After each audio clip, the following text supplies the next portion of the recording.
Hello, it's Peter Bradshaw here again from The Guardian, once again with my YouTube channel, snapping the capsule of criticism from the blister pack of discourse. And could I once again remind you to subscribe and leave a comment?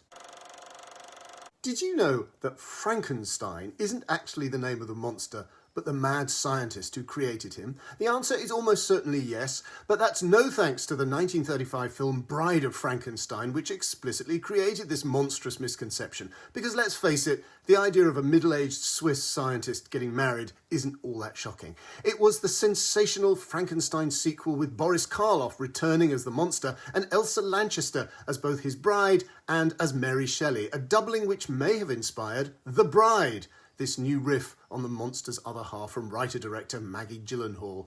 There's another barnstormer performance from Jessie Buckley as the sinister spouse herself, leaving savage bite marks all over the scenery and on her gallant male co-star Christian Bale. It's her name, not the title incidentally, that deserves the exclamation mark after it.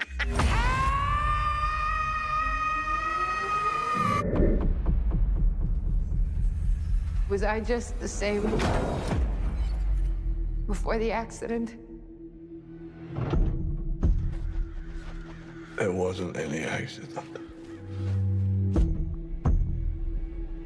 Everything we did it on purpose.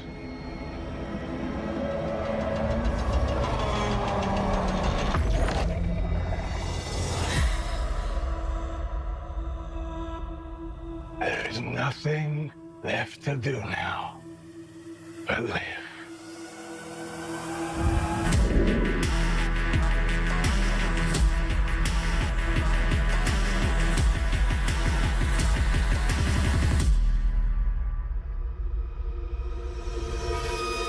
Come on, big man. You don't want to play?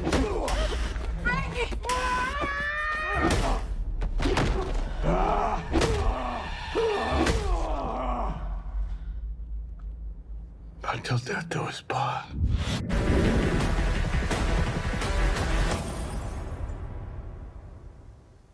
What's my name? I can't remember. This new Monster's Wife tale is a rackety, violent black comedy with twists of Rocky Horror and extended homages to the top hat and tail sophistication of Mel Brooks's classic Young Frankenstein. It's also a gangster joyride from the roaring 20s and 30s, with Mr. and Mrs. FM reimagined as a kind of post-death Bonnie and Clyde. The Bride takes as its premise the idea that Mary Shelley is an angry ghost, spewing out into the shadowy netherworld her patrician contempt for the mediocre menfolk that surrounded her in life, and longing for a suitable living woman to insinuate herself back into. She lands on Ida, played by Buckley, a tough yet slinky broad at the Chicago joint owned by wise guy Mr. Lupino, played by Zlatko Buric. And when Shelley's ghost enters Ida at this place one night, her body convulses with possession, gibbering and jerking and free associating in Mrs. Shelley's British tones, a cross between Regan in The Exorcist and a very posh version of the cult comedian Charlie Chuck, who randomly shouts, "Woof! Bark! Donkey!" Lupino has her rubbed out, but then Frankenstein's monster himself shows up poignantly at the offices of scientist Dr. Euphronius, played by Annette Bening, piteously asking for a mate to salve his loneliness and indeed his conjugal frustration. So she digs up Ida and zaps her back into life. Undead Ida now sports frizzy hair, a black tongue, and inky black marks on her lips. Christian Bale's monster is incidentally very different from Jacob Elordi's romantic hottie in Guillermo del Toro's more intricately tasteful account. He actually has the monstrous stitches in his forehead. His face is battered and bruised like a punch-drunk old boxer, and there is something at first almost diffident and fatherly in his concern for Ida. His idea of masculine style is the dapper Hollywood star Ronnie Reed, played by Jake Gyllenhaal, Maggie's brother. Having offed a couple of no-goodniks, the young lovers escape together, pursued by careworn Chicago cop Jake Wiles, played by Peter Sarsgaard, and his assistant and better detective, Myrna,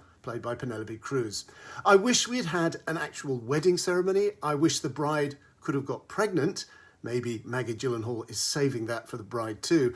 And I wish that Jessie Buckley had been allowed to keep going with the Mary Shelley voice, which was in fact very funny. Instead, Gyllenhaal appears to lose interest in that after the first act. A pity. But Buckley gives it such outrageous craziness, and she's a great pairing with the stolid Bale, especially when they go into a St. Vitus dance choreography with all the other revellers at a classy white tie event. Without Buckley, this would have been lacking. With her, it's a very bizarre and enjoyable spectacle of married bliss. And that's it. Please give this vlog a share and a like on your socials. Please subscribe and leave a comment. Don't forget also to subscribe to The Guardian because, you know, why wouldn't you? And please go on the Audible app on your phone or the website from your laptop browser and listen to my Audible original Mercy, starring the amazing Joanna Scanlon. Details given below. And here, incidentally, is a clip from Joanna's appearance last Saturday on Radio 4's Loose Ends. Joanna Scanlon is the BAFTA award-winning actor and star of beloved hit shows like Riot Women, The Thick of It, Slow Horses, No Offence, and the Bridget Jones series. Her latest role is in the mordant medical tale Mercy, an audio drama written by the film critic Peter Bradshaw. Now, Mercy is about a nurse, Joanna, but unlike the ones in the 70s TV drama, she's no angel, really, is she? No, she's no angel. And yeah, that was a great show, wasn't it? Angels. Angels, great Oh, theme. anyone who remembers that, I loved it. Maybe that's why I've been cast as a nurse 24 times in my life. Or Is that true? 24? It's something like that. I know there's a lot. I was going to come on to this. I totted it up once, and it's crazy number of times I've been. I mean, I always said it's because I'm fat. I've always said that people associate roundedness with being very caring and sympathetic. And then, of course, as Kathy Bates did so brilliantly, you twist it and it becomes very dark. And I think there's elements of that in Mercy. There definitely is. It's very funny. It's very. If I were to give you an elevator pitch for it, it's a sort of much darker Victoria Wood style piece, isn't it? In that it's very rooted in character and observation, and there are such brilliant little details. Like at one point when you run a book based on the Bundesliga, is hilarious. But did you? I mean, Peter's a film critic. Yeah. Did you work quite closely with him? Yeah, we did. We worked with him for a long... well, before I go any further, that's just such a nice thing to say about Victoria Wood. She is the hero of all heroes for me. But I think Peter is a brilliant writer. Absolutely. He write. I mean, we know this from the way he writes his film criticism. Whether you agree with it or not, it's always very well put.